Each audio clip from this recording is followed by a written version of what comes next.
Ladies and gentlemen, has William Ruto surrendered? Is one term going to be a reality?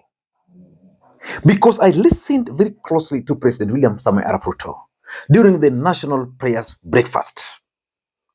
And William Ruto sounded as a man who has surrendered. I saw somebody send me, another friend of mine, he sent me a poster of me thinking, and the thinking that was going on in my head, according to him, was, is there any way of taxing these arsenal funds?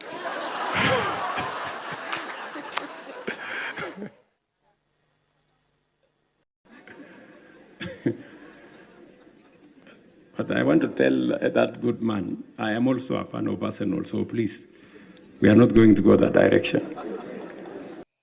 In this video, I want us to talk about that speech by the president. But first of all, 16 students dead, 79 of them injured, some of them fighting for their dear lives. Who should take responsibility for the Utumishi Girls Academy fire in Gilgil? Because the truth of the matter is that in a functional society, 16 is not just a number. 16 would have caused heads to roll. The only thing we can do at this stage is to pray for the family and with the family so that God can give them the strength. I've watched the videos. Some of them are not very good. Ladies and gentlemen, has William Ruto surrendered? Let us listen in to President William Ruto briefly, because there's something which William Ruto said today. And we are going to have elections. And they will be peaceful. And there will be no violence. And they will be free and fair. Yes, they will be free and fair. Because what God has decided, no man can change. Yes, so relax. People are in a panic. I don't know. Ile Mungu ameamua ndio itafanyika. Yes. Si namna hiyo. Kama Mungu ameamua Ruto will get a second term, he will. Kama Mungu ameamua vingine, that's what will happen. And we will move on as a country. Yes. So relax. There's no problem.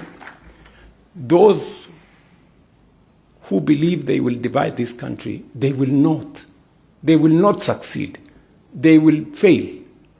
And fail spectacularly. They will not. Yeah. So, tulizeni boli, hakuna problem. Hii nchi iko sawa. Tasonga mbele. Kenya itafaulu. We will succeed. And we are a great nation, good people. If I had an option and I was given a chance which nationality to be born, I would want to be born in Kenya. Yes. We have a great country. So, wacha nisiseme kuzidi hapo. Ladies and gentlemen, if you studied that speech by the president, particularly the tone of the president, the body language of the president, how he delivered that speech, and the choice of the day today,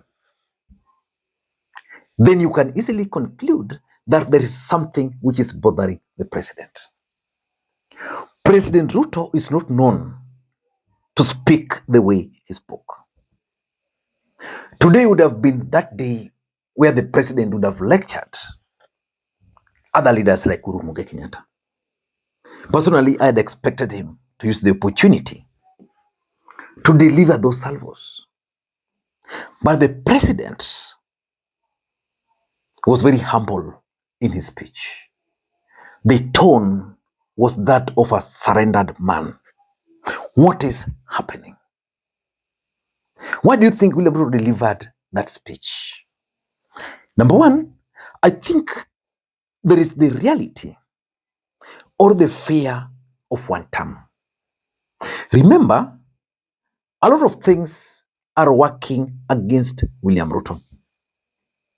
This national prayer breakfast is happening in the same month when the fuel prices skyrocketed.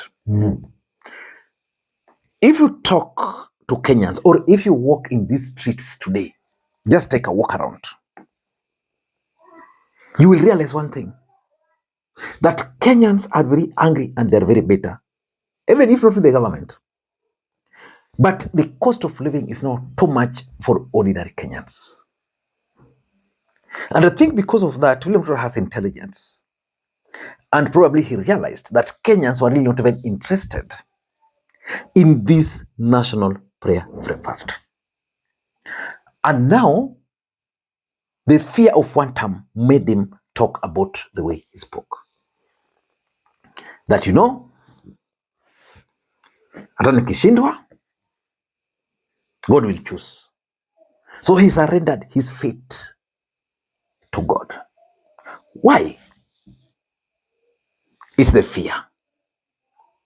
Number two, you see, William Ruto has been trying to convince Kenyans that elections will be free and fair, that he did not rig and that he will not rig. If you listened to Oburu Odinga's speech, Oburu Odinga alluded to the fact that for him, he knew that indeed William Ruto stole Raila Odinga's victory. And he never imagined that he would work with the president. Then the president comes and speaks the way he spoke, assuring Kenyans that there will be free and fair elections. What was he trying to achieve? In my view, the president was addressing his allies, because his allies have been overconfident. They've been leaking the rigging schemes. And Kenyans have been very bitter and very angry with them, because some of them have been like, what can you do? William Ruto is the president. What can you do? So I think he wanted to to build that confidence in Kenyans that, nikishindwa, me, I'll just go home. If I win, it's okay. Basically, he's telling them that leadership is from God and not him. Yeah, so he was generally addressing his allies who've been pushing for the rigging allegations. Because if it's just a scheme, then it should not have been exposed. Number three, and this is something which I think William Ruto is good at, trying to win the hearts of Kenyans through emotional appeal. If you look at the audience, and of course we had the fire, then we had the prayer. The audience there, he wanted to emotionally appeal to them that, me, I'm just here because God chose me. Otherwise, without that, I would not be here. And importantly, if you are to ask me, this could be a bait. William Ruto wants everybody to believe that the 2027 elections will be free and fair. Who determines whether elections are free and fair? IEBC. Is William Ruto IEBC? No, he's not. But is his word strong enough? Yes.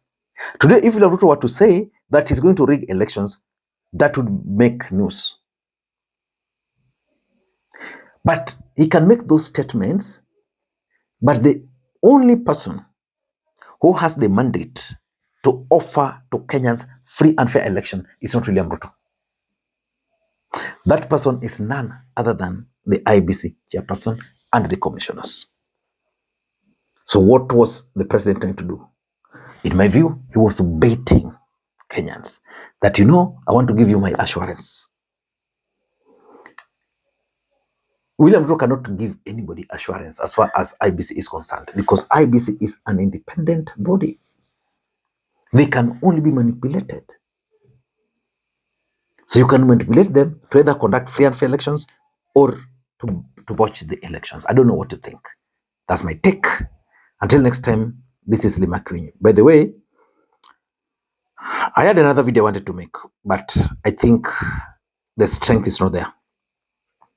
I've been following I don't know what made me to follow that story, the Utumishi Girls Academy story, very closely. I think I lost the strength. Yeah, so those videos will come tomorrow. Even this one here, I'm just struggling. That's the reality. Till next time, this is Lee Makwiny. Bye-bye.